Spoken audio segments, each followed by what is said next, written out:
All right, joined by Gary Woodland. Gary, this is a pretty cool time of the year because we're coming into U.S. Open, and obviously you've won there in the past Yes. in that event. What is it with Oakmont? I know you've been there in the past, but how do you take on a challenge like that? It's a brute of a test. It is. Well, it's the one I've missed two U.S. Opens in 17 years, and that's one of them I missed. So I actually haven't been there.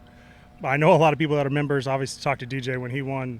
They say it's probably one of the golf courses you could have a major there any day of the week, any week of the year. Sorry, it's just that hard all the time. So I'm excited to get there. Obviously, U.S. Open on a big golf course like that, I think sets up pretty good for me. Being able to drive the golf ball and play will be a premium that week. But that's one that usually bogey's probably not the end of the world either. Well, what is it about the challenge of a U.S. Open that you like to take on? Is it mental that you like to kind of deal with that, or is it physical? How do you combine it all? I think it's obviously the toughest test of the year for us. So anytime I can just block out, I don't have to worry about trying to shoot 25 under par. I'm out here trying to take care of myself, hit shot to shot. You can't let one bad shot take you, bother you, because everyone's going to make bogeys, especially at a course like Oakmont. So trying to stay within myself, stay positive, slow everything down a little bit, and hopefully beat everybody else.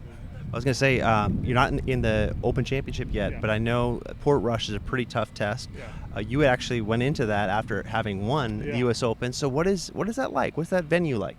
Portrush is amazing. It was cool because we hadn't been there in a long time to Ireland for a major championship. So the fans, I played with Rory that week. The energy there was amazing. So I'm excited, hopefully play my way back in and get back there because the golf course is awesome. Obviously pretty cool too for Shane to win there. Being from Ireland and come in there and win it in your home country is pretty special. So it's one I'm definitely looking forward back to. I know that Rory didn't play his best, but he did have that roaring comeback on Friday. How would you paint the picture of that stretch? Yeah, that was obviously a tough start for him on Thursday, but Friday was as good as energy as I'd seen on a golf course. He was making a run. It was On any golf course? It was as good as energy as I'd seen. It was amazing. His stretch, he shot 65 or whatever he shot. He missed a cut by one, I think, but it was special. It was cool to be there and see that. Try to feed off the energy myself a little bit. I was fighting to make the cut as well, but that was pretty cool that the fans got behind him that much. And Lynx Golf, you got to play kind of the bounces. You got to be creative, I guess, right? Yeah, it's the imagination you can have, and we don't. Typically golf courses like where we're at now, most courses it's pretty right in front of you. Just kind of get it up in the air and stare. Lynx Golf is amazing. You can putt it, you can chip it, you can bump it, you can go high. There's just so many options.